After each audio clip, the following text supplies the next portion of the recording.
Hello students, अभी तक के वीडियोस में हम लोगों ने साइन इनवर्स साइन एक्स से लेके और कॉट इनवर्स कॉट एक्स तक के जो ग्राफ थे उनकी स्टडी की।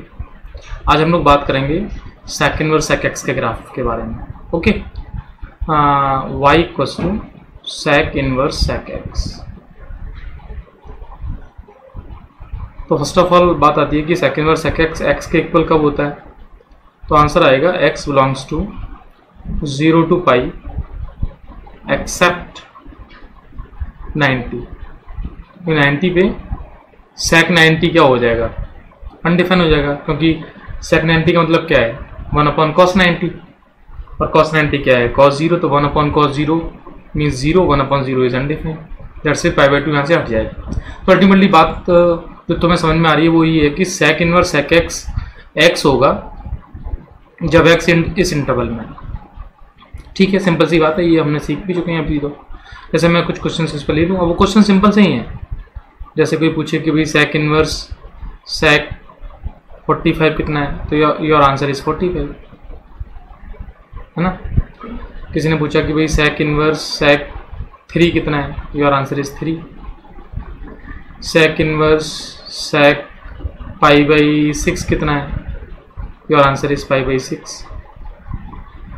सेक इनवर्स सेक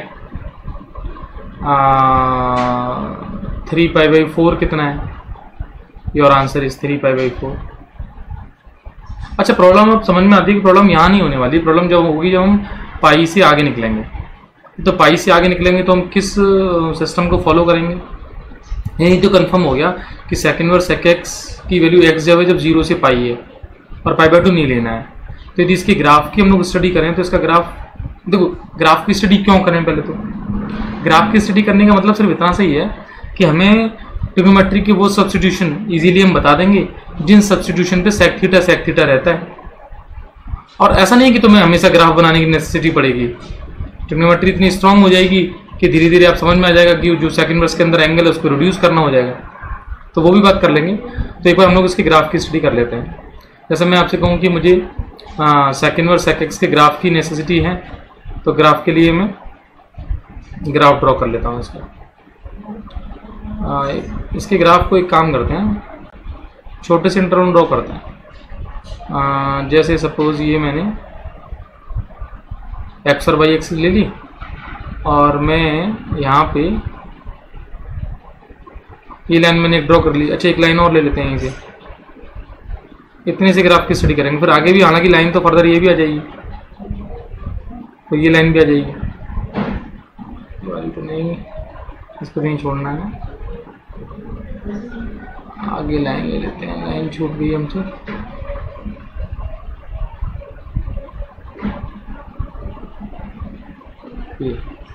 सेम प्रोसेस यहाँ ले लेते हैं,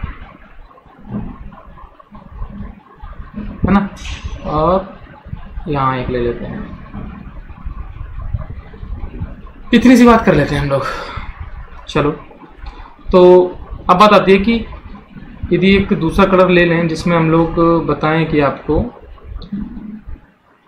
सपोज मैंने ये कलर ले लिया,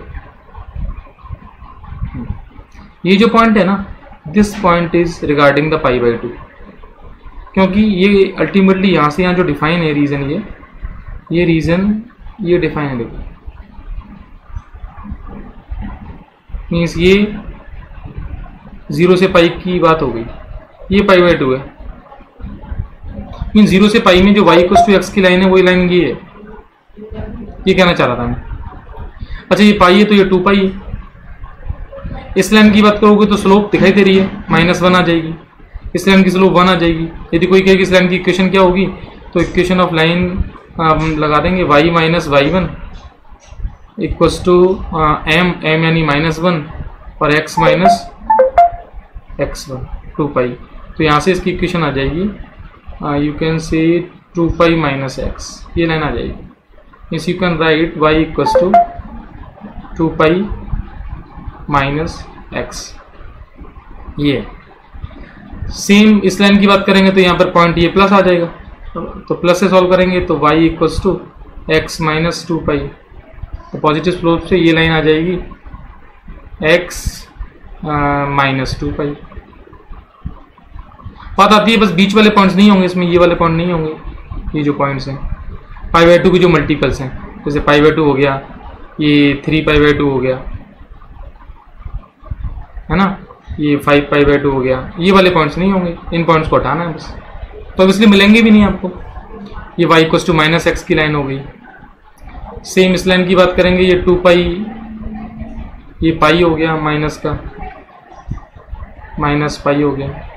तो इस लाइन की इक्वेशन यदि बात करूं तो y - y1 = m1 हो गया, x - x1, तो x + 2π लाइन आ जाएगी।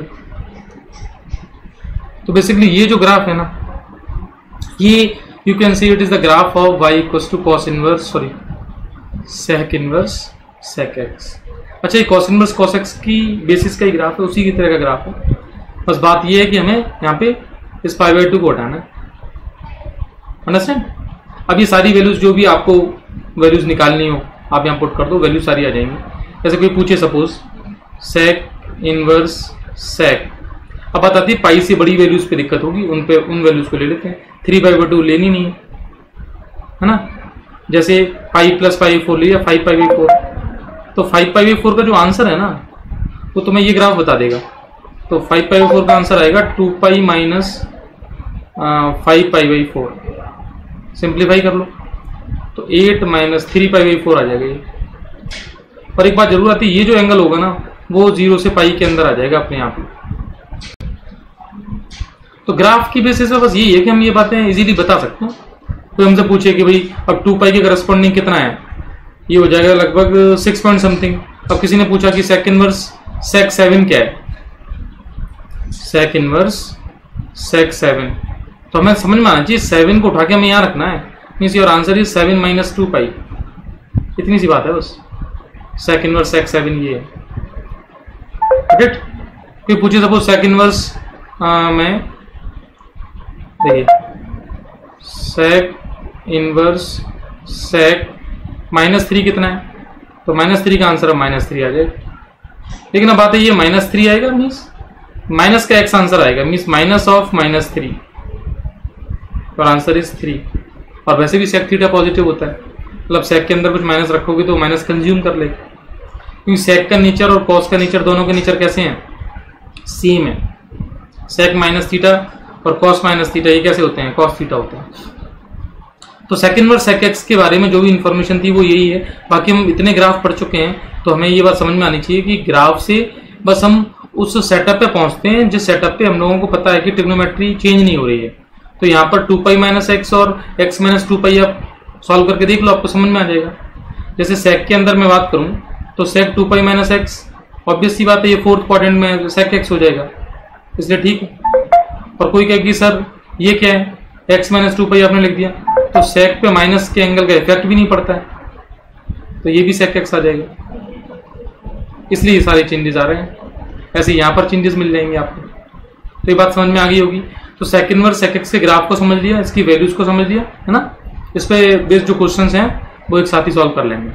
Okay, after the sec inverse sec x अब हम बात करते हैं y = cosec inverse cosec x। तो ये इस प्रॉपर्टी का लास्ट सेगमेंट हो जाएगा, cosec इनवर्स cosec x। तो बात आती है cosec inverse cosec x = x when x belongs to -90 to 90, और -90 से 90 की तरफ जाएंगे तो बीच में क्या आएगा, 0, तो उसमें से कर देंगे -0। तो बेसिकली ये तो मेन फंडामेंटल है जो हमें पता ही होना चाहिए कि cosec inverse cosec x x कब होगा। या सपोज कोई हमसे पूछता है कि भाई cosec इनवर्स cosec π/4 किसी ने पूछा, तो इसका आंसर बताने में हमें सोचना नहीं है, ये π/4 आ जाएगा। किसी ने पूछा cosec इनवर्स cosec -π/4, तब भी आंसर में हमें कुछ नहीं करना है, हमें आंसर -π/4 बताना है।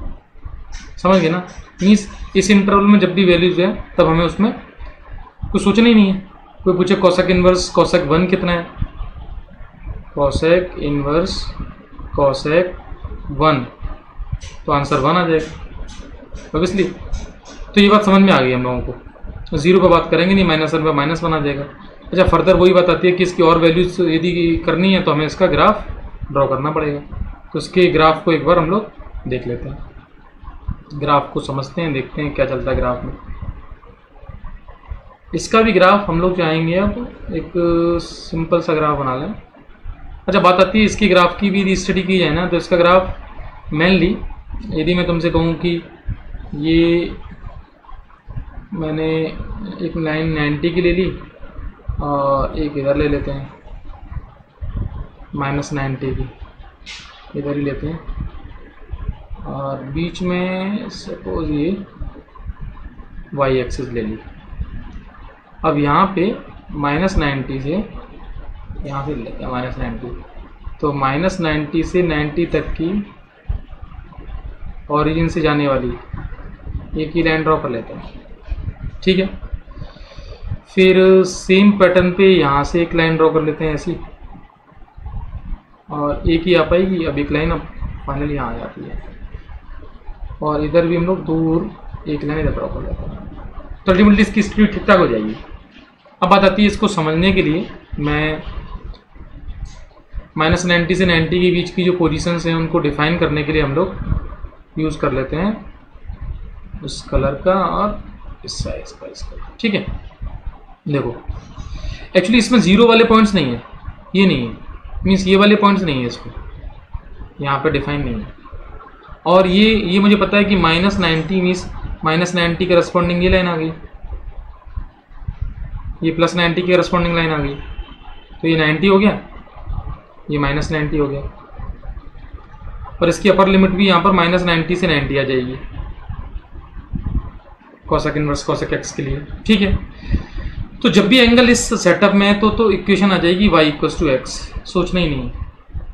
अब ये पॉइंट हो जाएगा π, 0, तो इस लाइन की इक्वेशन यदि मुझे लिखनी हो तो वही y - y1 = m, स्लोप -1 हो जाएगी, x - x1।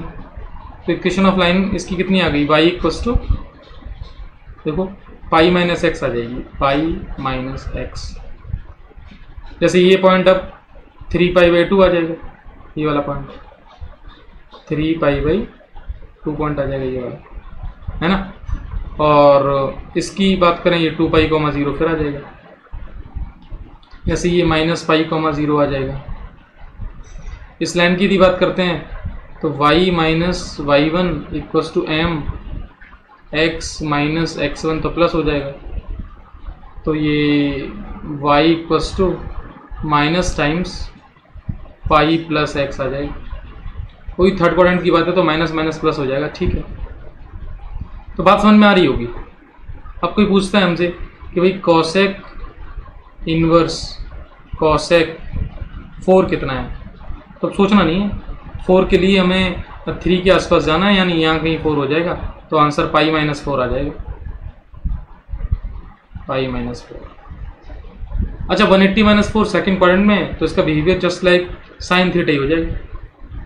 तो कॉसेक इनवर्स कॉसेक्स की यदि मैं बात करूं बिहेवियर की, तो साइन इनवर्स sin x के ग्राफ की तरह ही ग्राफ भी है और बिहेवियर भी उसका वही है। इस लाइन की इक्वेशन और लिख लेते हैं, तो ये y - y1 =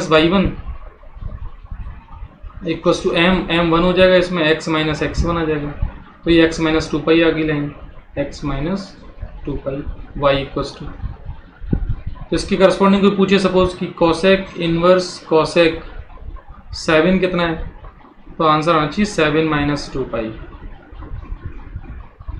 तो ये basically cosec inverse cosec x की बात हो गई थी, और अभी हम लोगों ने किसकी बात की थी थोड़ी देर पहले, सेक इनवर्स सेक एक्स। तो इन दोनों ग्राफ्स को आप समझें, इन दोनों की इंपॉर्टेंस समझें। पहली बात है कि ये दोनों ग्राफ किस फ्रेम में है, सेक इनवर्स सेक एक्स किसके इक्वल लग रहा है, कॉस इनवर्स कॉस एक्स के इक्वल लग रहा है, बस कुछ बातें ध्यान में देनी है। वैसे ही मैं कहूँ कि कॉसेक इनवर्स कॉसेक एक्स वो साइन इनवर्स साइन एक्स के इक्वल है ना। तो ये कॉसेक इनवर्स कॉसेक एक्स का ग्राफ, और ऊपर हमने कौन सा देखा था, सेक इनवर्स सेक एक्स का ग्राफ।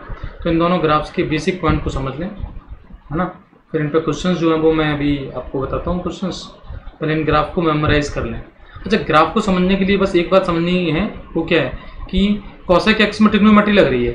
अब आपको पता होना चाहिए कि कॉसेक 180 - x क्या है, कॉसेक एक्स है ऑब्वियसली, है ना। और कॉसेक को जो फोर्थ क्वाड्रेंट में हम लोग लेंगे तो माइनस आ जाएगा, तो वहाँ की ट्रिग्नोमेट्री यूज़ करनी है। अब हम क्वेश्चन सॉल्व करेंगे। क्वेश्चन सॉल्व करने से जो भी समस्या है वो और भी दूर होंगी। तो फिलहाल यदि ग्राफ के बेस्ड कोई क्वेश्चन आता है हम लोगों को तो दिमाग में रखना चाहिए, ग्राफ हम लोग समझ के रखेंगे तो हो सकता है बहुत सारे क्वेश्चंस इजीली सॉल्व हो जाएं, है ना। बस इसमें ये टफनेस क्या है कि ये ग्राफ इतने सारे लर्न करने पड़ेंगे, मतलब लर्न करने का मतलब मैथमेटिक्स में लर्न करना तो कुछ है ही नहीं, दिमाग में रखने पड़ेंगे कि भाई कोसेक इनवर्स कोसेक्स का ग्राफ ये है, साइन इनवर्स साइन एक्स का ये है, और डोमेन रीजन की तो देखनी पड़ेंगी। ओके।